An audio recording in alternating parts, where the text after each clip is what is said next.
Hi guys, and welcome to my review of the CCA Hydro. This is the latest from CCA and currently their flagship, a 2DD, a 7mm handling the lowest of the bass frequencies, an 8mm handling the bass and the mids, and then a combination of 4 dual BAs, each one of them, so for a total of 8 BAs, 31736 handling the upper mids and highs, which makes a total of 10 drivers. So this is a huge driver count for all intents and purposes.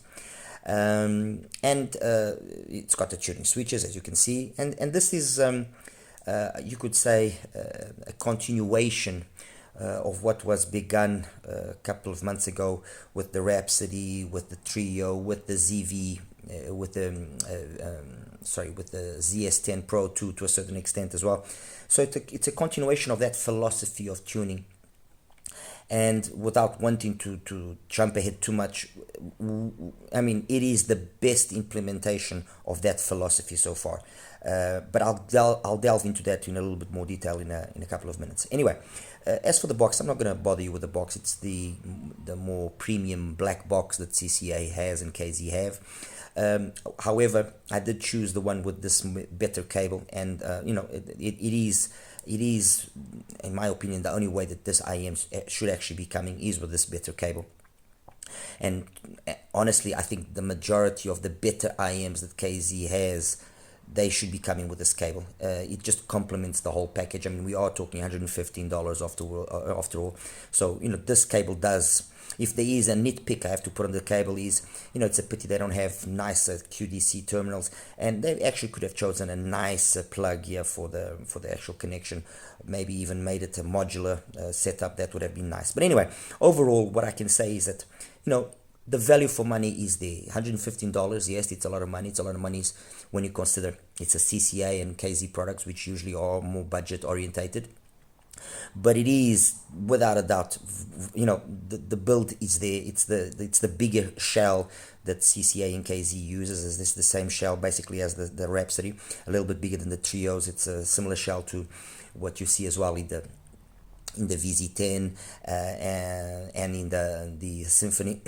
So it's not a shell that's going to be easy for everyone to fit, but it is a beautiful shell, really nice, high quality ABS plastic resin, I don't know, with a metal faceplate. Really smart design. I mean, if there's one thing we have to give credit to KZ and CCA, is that they know how to make their products. At least the products, over the last year, but more or less, have been, they always look much more premium than what the price would indicate. They look really nice, well built, well put together. You got all the drivers in there. You got the tuning switches, which do affect the tuning style overall. And talking about tuning style, this is a tuning style which follows that philosophy that was begun with the Rhapsody, followed through with the Trio, and to a certain extent the ZS10 Pro 2 also has that philosophy in its tuning. Anyway, I did most of the listening with the NX7 using the Snowy Night and the Colorfly M2, and as well the Q-Style M15. I did use the Q15, but this was just more convenient because it was easy for me to swap dongles and see what the effect was on the sound. And what have I selected? Well, it made sense to have, in my opinion, the ZS10 Pro 2. It made sense to have the Trio. It made sense to have the Rhapsody. And I've got 2 Rhapsodies because I've got them running 2 setups of switches. I could have also done the same thing here with the Trio, by the way, but I just, it was easier to position the Trio straight away. And then I've got here 3 other IEMs, which are also very high count. I mean, the VZ10, the ZS10 Pro 2 is a 1+4, the Trio is a 3 dynamic driver, the Rhapsody is a 2+4. But then I've got here the BGVP NS10, an IEM that in my opinion has fallen very much under the radar as well. It's one of those IEMs that doesn't get much attention. Other products from BGVP get more attention, and in my opinion not as good or as capable as the NS10. This has got a dual diaphragm dynamic driver, which they consider being dual drivers. Effectively, in my view, it's just one single driver, but anyway, it's dual dynamic driver, and then 8 BAs, a mix of Knowles and Sonion. I've got here the Full Performer 8, which is a 1+7, not a 1+8, not a 10 driver, but 8 drivers. And then I've got here as well the Mangit top 1 plus 8, so it's got the 8 BAs and the single dynamic driver. In terms of price, the top we're talking $530. The Performer 8 we're talking around $340. The NS10 around $180. This unit I got it from LINSOUL. These two units I got from HIFIGO. And then the Rhapsody you can get it now for about $35, down from its original $50. The Trio you can get it as low as $25. The ZS10 Pro 2 around $30, $35. And as I've already stated, the Hydro $115. I'm sure the price will eventually come down, but that's the price currently. What can I say about the Hydro? How can I position the Hydro? Well, as I mentioned, the Hydro follows the philosophy of tuning that was started off here by this trio of IEMs here. And it's taken, each one of them has got their specific strengths and weaknesses. If I take the Rhapsody and I take the Trio, they've got that tuck style of bass, which then by the switches you can slightly shift where that tuck happens and how intense that boost will be then in the sub frequencies, and if there is more or less of a roll off at a certain point or not. The ZS10 Pro goes for a more gliding approach. Again, the switches allow for an elevation of that energy in the bass frequencies or not. The upper frequencies, so let's say post pin again, for the most part on the three of them, they're very identical. I mean, this uses the same BAs as we find here, the 31736s as we find in the Rhapsody. It's just this got a 10mm driver. This has got two 8mm, one handling more the sub bass, another one handling the bass and the mid frequencies. And the Trio has got three the dynamic drivers, one handling more the bass, one handling the bass and the mids, and the other one handling mostly the mids and the highs. Kind of that division to be. It's not exactly that, but it's too easy to understand. That's more or less the division that they've done there. What are the setups that I used here in terms of the switches? I used either the 1100 setup, which boosts the bass the most. Okay, that's the most boosted bass that you can get. Or then I used the 1110 setup, or all switches up is basically the same thing, which lowers the bass a little bit more. That lowering of the bass a little bit more does open up the mids slightly, does make the mids a little bit cleaner, more detailed, more audiophile. But I personally, not detracting the merit that setup has, I personally like it with the boosted bass slightly. So I like it more in the 1100 setup, which is again the same setup that I use in the Trio, where the bass is a little bit more boosted. And then in the Rhapsody, because I've got two of them here, I ran one with the boosted bass, which is this one here, so 1100, and then I've got one there running all the switches up, which lowers the bass slightly and opens up the sound again a little bit more in terms of the mids. As for the ZS10, I've got it running the 1110 setup, which is the one that boosts the bass a little bit more and gives that energy to kind of match the mids and the highs better, in my opinion at least. So tuning switches.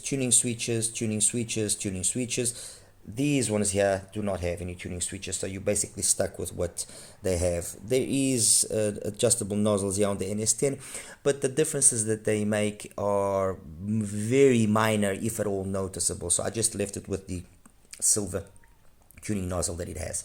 The Performer 8 we already know it doesn't have, and the Manget as well doesn't have anything. It's you're stuck with that, what the bass there is. This has got a tucked style bass, much like these ones. The Performer 8, the NS10, and the ZS10 Pro have got a more gliding sort of bass. Now, let's get into it so you guys can understand.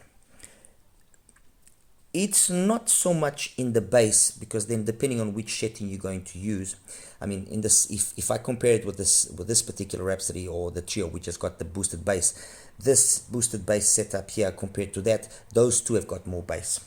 It's a slightly bigger driver. There's just a little bit more bass there in those two as compared to this. The quality is, I would say, evenly matched. I wouldn't say there is much difference in terms of the overall quality of the bass.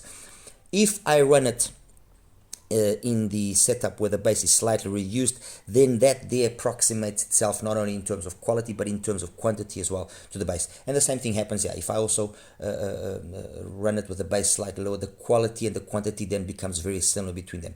But I compare them using the setup that I like the most, which is boosted, boosted, boosted. Although I did listen to that one there as well, and you know, it's noticeable that there's a little bit more bass energy. It's not a huge amount, it depends on the song, but there's a little bit more bass energy here. As for the ZS10 Pro 2, you also notice that it's got a little bit more bass energy, bass quantity as compared to the Hydro. However, and I repeat, the quality of the bass in the Hydro is something else. It is really something else. It is a very, very high quality bass, and you know, I don't want to say that it's significantly better. I mean, for the most part, I think the majority of you will actually think the bass is very similar. That's why I said it's very similar. But there are occasions where you notice that this driver here can just give that extra little amount of quality that those ones do not maybe reach as easily to do, or maybe not able due to the tuning to show it off. But I would say that the bass here on the ZS10 Pro does approximate itself very much to the quality of the bass that I get here. So quantity and quality of these two is very, very similar. Okay, running it with the bass in the leanest position, you notice the difference between that boost, that extra boost that you get. But I just found that the sound in that setup, and that's why I didn't listen, became over clinical. It became a little bit sterile. It lost a little bit of life. And certain songs that I like listening to, like for example Control You by Movement, Piece of Me by Candace Springs, Pretty Baby from Jeff Bradshaw, those songs, they just lost that little extra amount of engagement that I like when the bass is slightly boosted.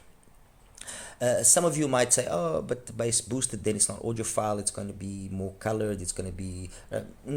honestly, without me wanting to seem like I'm exaggerating, this is definitely the most audiophile out of all of these, let's say, KZ contenders. The ZS10 will probably be the one that comes across as the most V-shaped, let's put it that way. This one, you find the sound, because it hasn't got as much treble and extension past 10K as the Rhapsody and as the ZS10 and the Hydro, it sounds a little bit, I wouldn't say overly warm or overly thick, it just sounds more old school, okay? The Rhapsody, I think it's fabulous, fantastic, but you notice that the extra BAs that they've got here or helping smooth out things a little bit more. I'm not exactly a believer that the more BAs will necessarily mean better resolution, more quality. I don't believe in that, at least wholeheartedly. But in this case, because the hardware that's being used is let's say medium grade quality at best, you know, these are not premium BAs, it does make, it is noticeable that the BAs here being in greater number, all of them are working at a much less strained operating range, and that less strain just makes things sound more polished, which on the Rhapsody you do occasionally notice that the songs just get a little bit more, I don't know. Interestingly enough, I don't notice that as much on the ZS10 Pro 2. Although they both got 4 BAs, the same BAs and everything, I find that and I'm guessing it's because of the way that the BAs have been integrated with the dynamic driver, the BAs sound a little bit smoother, a little bit less BA timbre, and over here it just comes across a little bit extra. But the Hydro is the one that does that the best. I mean, it's the one that just sounds the smoothest, the cleanest, the more detailed out of them, without a doubt. So great bass. I mean, the bass is without a doubt top notch. Okay, I'm not sure, but I have the impression that the driver that they're using here is a updated driver that was using the CCA HM20. So fantastic in terms of the bass. The integration into the mid bass, very well done as well. So it's got a good amount of slam. It's clean. It's detailed. It handles complex passages easily. For example, "Feels So Good" from Diane Reeves, perfect. No complaints in how that song is handled. "Elephant" from Carol Duboc as well, the same thing. Really nice. Going back to what I said earlier, "Elephant" is another song that if the bass isn't boosted, it just loses a little bit that impact that song actually has right in the beginning. Let me see.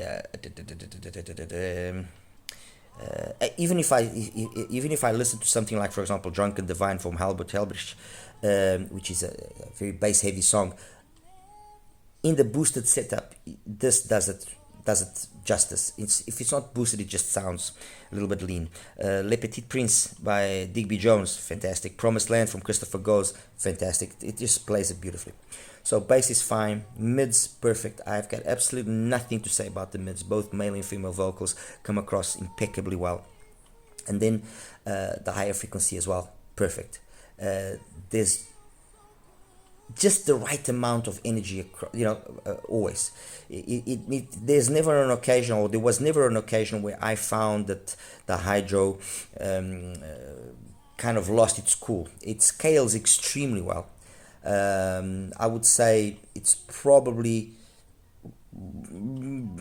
all things considered, it's probably the IM out of all of these IMs that scales the best. And in my opinion, it actually benefits from a little bit more volume to allow things to just come alive in a very, very nice manner.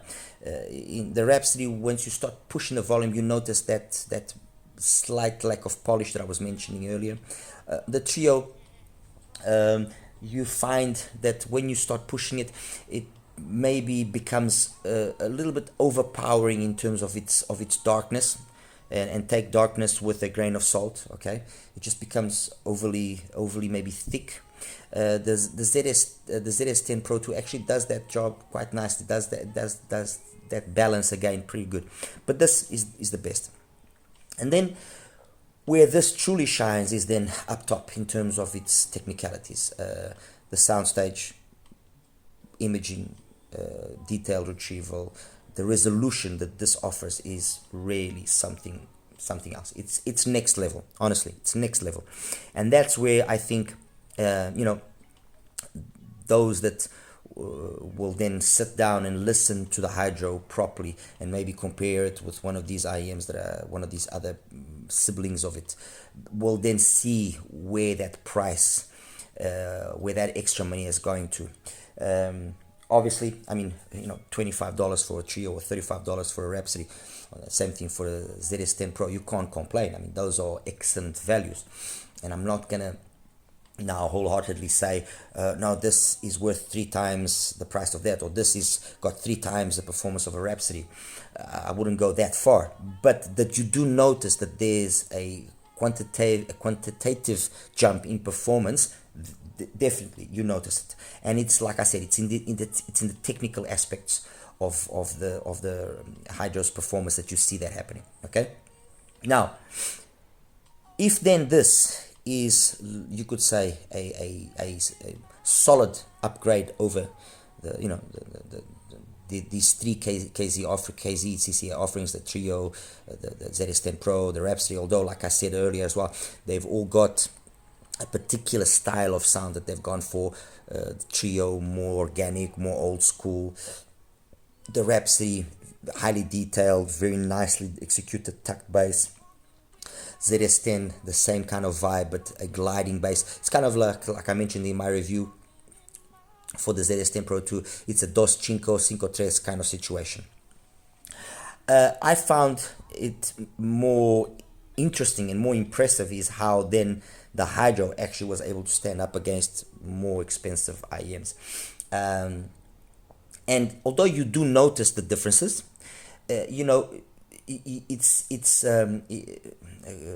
have to question yourself, because here, like I said, in terms of the price and the price value here, it's one thing. Here the price gap is substantially bigger. Fair enough, you could say, well, the ratio is the same. Fair, yeah, that's 35, this is 115, 3 times the price. This is 350, 115, yeah, basically 3 times the price. That's about 4.5 times the price. That's a little bit more actually. That's not it's just a little bit extra money. But it's how it actually stacks up to these three, and I could have used a few more, but it's how it stacks up to these three that really impressed me and made me realize that the Hydro is a special IEM. It is a truly special IEM. Compared to the NS10, as I said, the NS10 didn't get much attention. I really don't know why, if it's just the marketing. I don't know. I just don't know. What I do know is, when I was listening to both of them, there were more than one occasion where I was actually preferring the Hydro over the BGVP, and I was preferring it over the BGVP in terms of how the female vocals came across, and in terms of the technicalities. Those two aspects have been really masterfully executed here, and they are capable of edging out the BGVP, the NS10. So, fair enough, that's also got an excellent build, that's got Sonya, that's got, everything there in terms of the overall package is very good. So if you actually kind of solidly compare the two of them, you can probably say that they are both very evenly matched. But I have to admit that the tuning here on the Hydro was really, and is really impressive, and justifies me saying that if I had to choose between one of them, I would probably have a bigger tendency to go for the Hydro, because in all honesty, the NS10, however much I like the NS10 doesn't really offer anything which is substantial enough to justify choosing it solidly over the Hydro. Compared to the Performer 8, and this again was another surprise. Ultimately, yes, the Performer 8 does edge out the Hydro, but it doesn't edge it out, for example, in terms of the bass, in my opinion. I thought the bass was there a little bit. Well, it's been tuned like that, so it's not even fair. But the fact that it's got a gliding bass, and it's a gliding bass which is more on the neutral side, does mean that sometimes certain songs just don't have that engagement that should be having, like Puerto Banús from Paul Hardcastle. You listen to it over here, and it's just got that extra little bit more engagement than you have over on the Performer 8. Now, what the Performer 8 does have is exquisite mids, exquisite highs, and a very high technical capability, and that's where you see that the Performer 8 edges out the Hydro. Now, is it an edging out that justifies again a 3-time price difference? I don't know. I honestly don't know, because the truth is, this is very solid, very solid. And then finally, the Manga top, very noticeable from the get go. The bass there is significantly more than here. That's probably got that's probably the IEM out of all the IEMs here that's got the most impressive bass. Okay. But that bass doesn't come at the cost of it losing its clarity or anything of the sort. No. Mids, upper mids, treble, again, very well executed. But interestingly enough, in terms of its technicalities, in terms of detail retrieval, resolution, and I would say to a large extent as well, even the soundstage and the imaging, I was actually very impressed at how the CCA was actually beating the top. And why? Because obviously I take into account as well the price. And when you consider $530, at least I expect really good technicalities. And although the technicalities are very good, the technicalities perhaps are adequate for the price, maybe a little bit on occasion below what could be expected. While over here, the technical aspect of the Hydro far exceed its price tag. And when I consider that, then this is a more capable IEM than the top. And that's basically it, guys. I mean, there's really not much more that I can say. Hydro, a solid IM, very well tuned. I make my following words, the same words that my friend Paul Wasabi also said, and which is, this is going to be a hard one for CCA and KZ to beat, a truly hard one, because while over here it wasn't so much a question of beating, but taking a slightly different approach, and you could justify all of them existing. To come up with something that's going to beat the Hydro, it's going to have to be something very, very, very special, because they've set the bar very high. And they've set the bar high enough to be able to go up against, like I said, some significantly more expensive IMs. I mean, I would choose the Hydro over the NS10 if, like I just mentioned, that's the truth. And we're talking, okay, $70-$80 price difference. That's money there over the Performer 8. Fine. Ultimately, if I'm looking for the most audiophile correct, yes, the Performer 8 is a better IM. But if I don't have the money to reach the Performer 8 and I want something which is very solid, it's going to be great fun playing, and depending on how I set up the switches, it can be a super audiophile playing IM without a lot of the associated negativity. I mean, this is a very solid offering. And what I just said applies again itself to the Maggot top, and even more so, because I mean, that's $530. That's basically 5 times the price of the Hydro, and you don't exactly get 5 times the performance increase. Yes, the bass is phenomenal, and like I mentioned, the best bass out of all here. The mids are very well executed, but it's technically where it is lacking for the price. And that's where the Hydro really stands out. They've been able to achieve a balance between musicality, between technicality, between price tag, between what's offered, which makes it a very, very solid IM. Much like the Trio, like I mentioned earlier, you can buy the Trio for $25. I mean, that's single DD price. And you can buy yourself a triple DD that's been very well tuned, it's got tuning switches that work. What's there not to like, Anyway, guys, show you now the graphs and we'll wrap it up. Hi guys, and welcome now to the graph section here for the Hydro. Let me just clear here the graphs so we can start showing you what is going on. Okay, let's start here with the graph of the Hydro in the 2 settings that I used.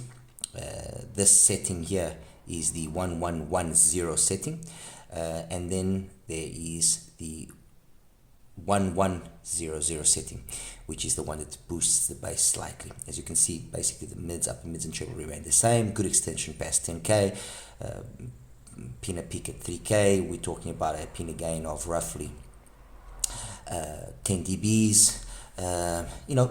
Very nicely done. In this setting where the bass is not boosted, so in this setting, this further enhances the clarity of the mids, upper mids and treble. Very, very detailed, very clean, very audiophile-like, very much having the sort of vibe that you get from, for example, the Performer 8, which is the graph that I just put up. However, it's interesting that, first of all, it has to do as well with the balance that's struck between the extremes of the frequencies. But the mids on the Performer 8 are really something very, very special, and the technicality is again very special. And even in its leanest position, the Hydro is still able to edge out the bass on the Performer 8. However, the way that I enjoyed more listening to the Hydro was with the 1100 position, which is the one that boosts the bass slightly. We mustn't forget this is a 7mm driver, so this boosting of the bass here that you see is not going to be as significant as you probably will think by looking at the graph. I apologize for this mess here at the end, but due to the electronic crossover that they are using internally, some IEMs, and in this case the Hydro is one of them, it's just difficult to sometimes get that there to be a clean line. At least I struggle quite a lot to do so. I guess it has to do with some effect of the impedance between the IEM and the unit that I'm using for measuring. Anyway, that's the Hydro. Okay. One of the IEMs that I obviously compared it to was the Rhapsody, and I compared it to the Rhapsody with two settings, like I said, with the boosted bass setting and with the non-boosted bass setting. Okay, so it's the 1100 and then the 1111 setting. I'm going to show you first the 111 setting, which is this, and I mean it's spot on in terms of the mids and the highs and so on. The difference that you notice is a added amount of smoothness, an added amount of ease in producing those frequencies as compared, on the side of the Hydro as compared to the Rhapsody. Being an 8mm driver as well on the bass, you don't notice this disparity. I actually found that they sounded eerily similar, and maybe I would even give the quantity of the bass just an edge on the Rhapsody side.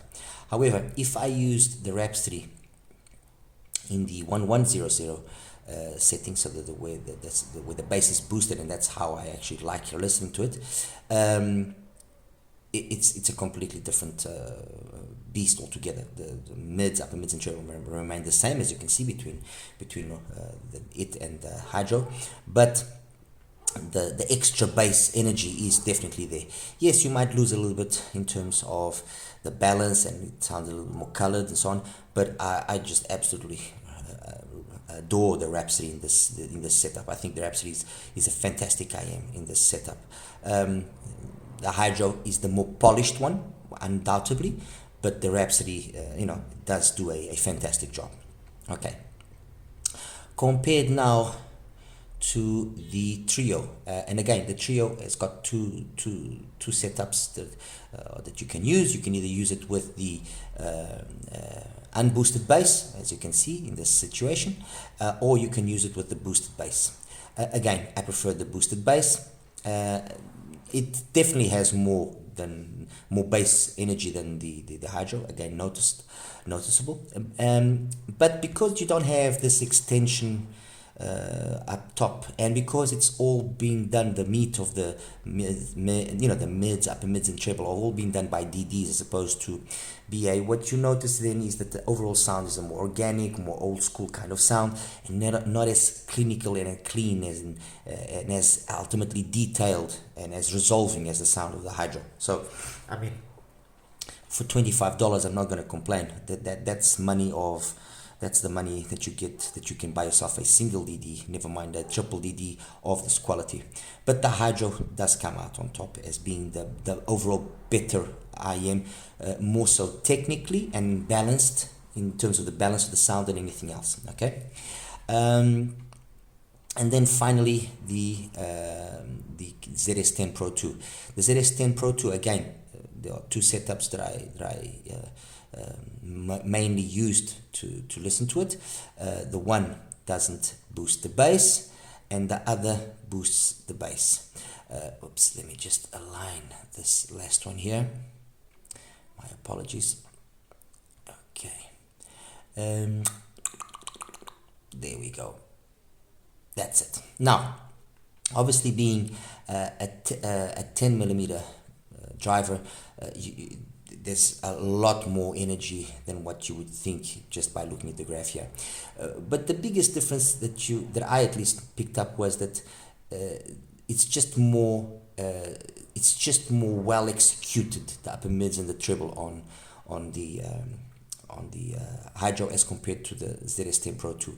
The ZS10 Pro 2 is very, very good, but it just sounds, I'm not going to say harsh, it just sounds less polished. Okay, it just sounds less polished, and you also notice that in terms of its technical capabilities, it's just behind the Hydro. The Hydro, like I mentioned earlier, has struck very, very well that balance of being technically capable, musical, fun, engaging. They've struck that balance on the they've struck the nail on the head, and it's going to be a hard one to beat. It's really going to be a hard one to beat. Anyway, that's that.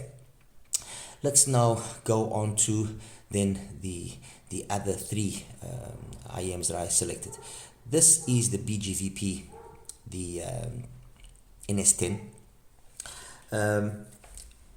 let me just, I actually would say that the NS10 makes more sense if I normalize it at 500 hertz. The difference between the two of them is, again, for some reason which I just can't understand, but the way that the balance that they've struck between the 8mm driver and then the BAs on the side of the Hydro, and the frequencies that those drivers are handling as compared to the way that they've done it on the NS10 has been so well done. Let me actually just make the NS10 in red so you can see it standing out.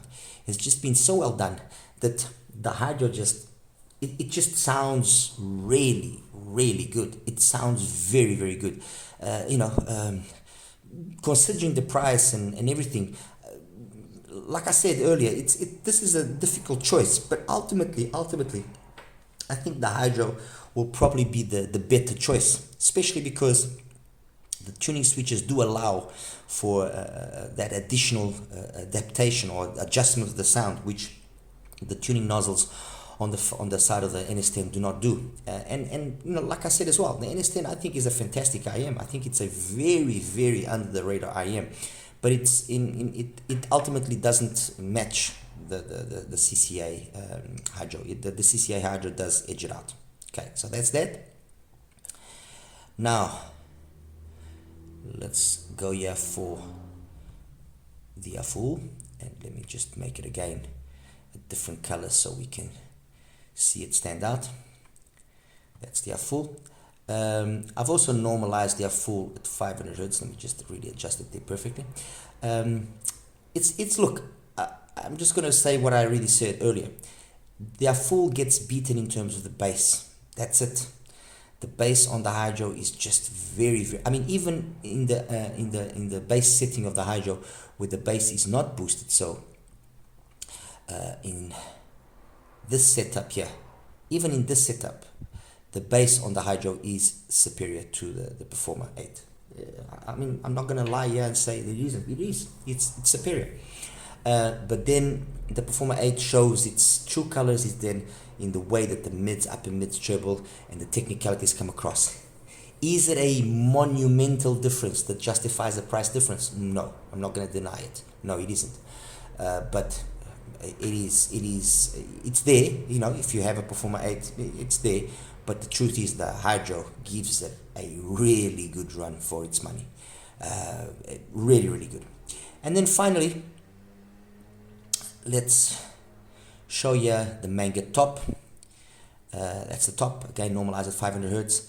In bass, there's no comparison. Not only in terms of quantity, but quality. It's just better. Where you see the Hydro bringing some trouble to the top is in the way that the mids, upper mids, and treble are handled. The cleanliness, the detail, technically, like I said earlier, it exceeds what you are expecting.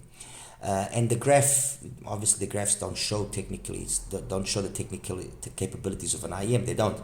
But technically the Hydro is really, I mean, the resolution, the detailed retrieval that it has, really something else. The imaging, the soundstage, all those things are, in my opinion, really, really top notch. They've really done it really well, and it's there. It's the ease with which all of those technicalities come across as compared to the Rhapsody and the VZ10, the ZS10 Pro 2 and the Trio. It's there that you see why you are paying that extra, or why you are being asked to pay that extra amount of money. The extra BAs are doing their job in terms of just making everything that the BAs are reproducing sound that little extra sweeter, that little extra, a little more elegant. And that's it, guys. I mean, like I said, there's really honestly nothing I can criticize the Hydro on, because it's a well built IM. It sounds absolutely fantastic, and I mean, for those that are maybe a little bit more skeptical, all I can say is just wait a little while, and then maybe wait until it comes down a little bit in price and pick it up when the price is a little bit lower. If you're skeptical about wanting to spend over $100 on an IM from KC, but you know, the other IM from KC, which costs that sort of money, which is the AS24, I would take the Hydro over the AS24 any day, any day. It is a better IM than the AS24 in everything. And yeah, congratulations. I mean, that's all I can say. Okay, guys, as always, like and subscribe. Any questions, please feel free to ask me. Take care now. Bye bye.